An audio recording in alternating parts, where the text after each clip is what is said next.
So, I have a story that exemplifies why I need to improve my German and a little trick I am trying to implement in order to speak more fluently. Just a quick background, I have been on my German learning journey since 2010 when my husband and I lived in Switzerland. So, for 15 years, I have been trying to beherrsch this Sprache. Okay, so on to the story and next the trick.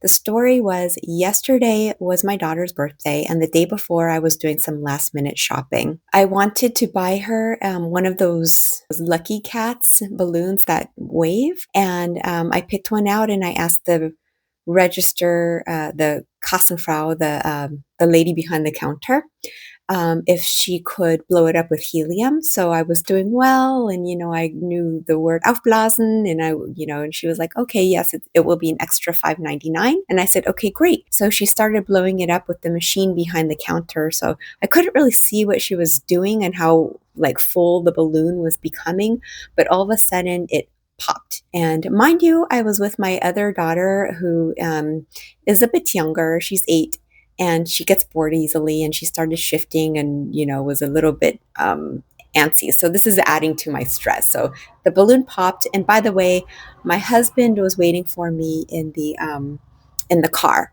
So I have the daughter, the husband waiting in the car, and the balloon popped. Then she said she needed to call her colleague. Then she had to call her coworker and ask her to bring up another balloon. The colleague got the balloon and they tried it again. They tried blowing the balloon up, and then it was successful. I was like, yay. And then they started to attach the ribbon, but then they were taking a while, and I was trying to figure out what was going on. Like, how hard is it to attach a ribbon to a balloon? And I realized that the round part that the ribbon goes into ripped, and they're talking amongst themselves and trying to figure it out. I'm sure it was embarrassing for them because they're like, oh my God, first we popped the balloon. Now there's this rip. So she's like, we have to get another balloon. So third time, 15 minutes have passed, and I have worked in retail. I know how it is. So I'm always very patient. They came up and blew up the third balloon, and it was successful, and there was no rip in the hole. And I thought, okay, hurry up and attach the ribbon and let's get going. But then I noticed that the lady with the other balloon with the rip in the hole, the balloon was still blown up. So now we have two blown up balloons, but the first one had that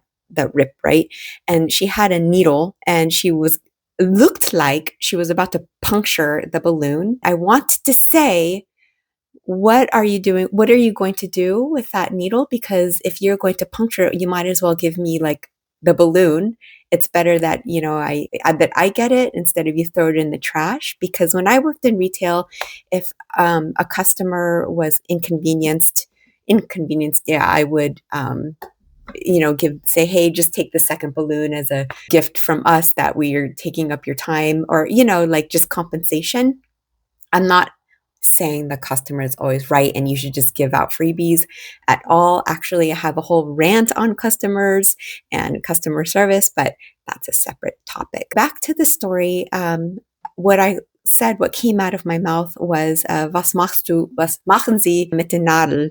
I just had a German lesson because through my online work, I get free German classes, and the German teacher said, always start your question with darf, like, darf ich fragen, may I ask what you are doing with that needle? Because what I said was, what are you doing with that needle?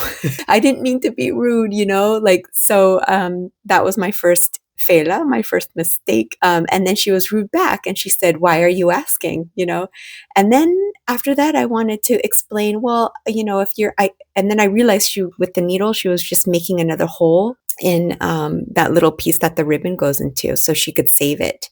But I wanted to explain myself and say, oh, I thought you were going to pop the balloon. And, if you were going to do that, then I was just going to ask if I could have it instead of you throwing it away. But you see, that involves many tenses. That involves like, I thought you were going to, and it involves that verb pop. It's kaputt machen. But like, it didn't come to my mind because there were other customers there watching. And my small daughter was there. She was bored. My husband's waiting in the car. So you could see like it's stressful and I don't really have the time to think. It bothered me that I didn't have the vocabulary to express myself. So what I did was I went home and I had the German lesson with the teacher, and I the trick that I discovered is, first of all, knowing your own language, your own mother tongue. You must know the grammatical parts of it. So I know it sounds very basic, but knowing what's a verb, what is an idiom, what is a phrase, and once you are extremely aware of your own language, then you could then think, where did I go wrong here in this second language? So the word pop, what is that in German? How do I formulate that tense in German? So my trick is first being aware, second, asking a native German how you would say that. And it's not enough to ask, then you have to know it. Once you know it, then you have to practice saying it over and over, whether it's by yourself, in the mirror, in the shower, in your mind. Personally, I think it's better to say it because when you speak a second language, you have to move your tongue in different ways than your lips. And you take that for granted when you speak your own mother tongue. Speaking your own mother tongue is like wearing very comfortable socks. Like you don't even feel them. You're not aware of them. When you speak your own language, you don't even think about what you're saying or how to say it.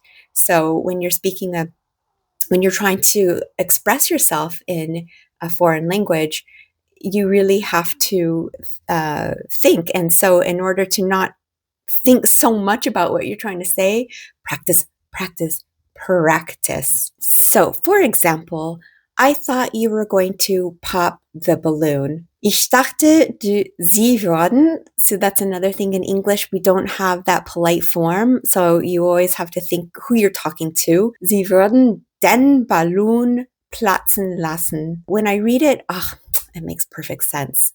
But if I'm under the spotlight, will I remember this? I hope so. I'm not sure. So what I would do is just say the sentence over and over until it's a non-issue and I don't have to think about it anymore. Ich dachte, Sie würden den Ballon platzen lassen. Ich dachte, Sie würden den Ballon platzen lassen. And then if you do this 20 times, 100 times, it just becomes natural. It's like playing an instrument. Your fingers just get used to it. Your tongue just gets used to the words. That is my trick to realize, again, your own mother tongue, the parts of it, the parts of speech, and then analyze where you went wrong and then practice, practice, practice. I hope that was helpful. Anyway, see you next time. Thanks for watching.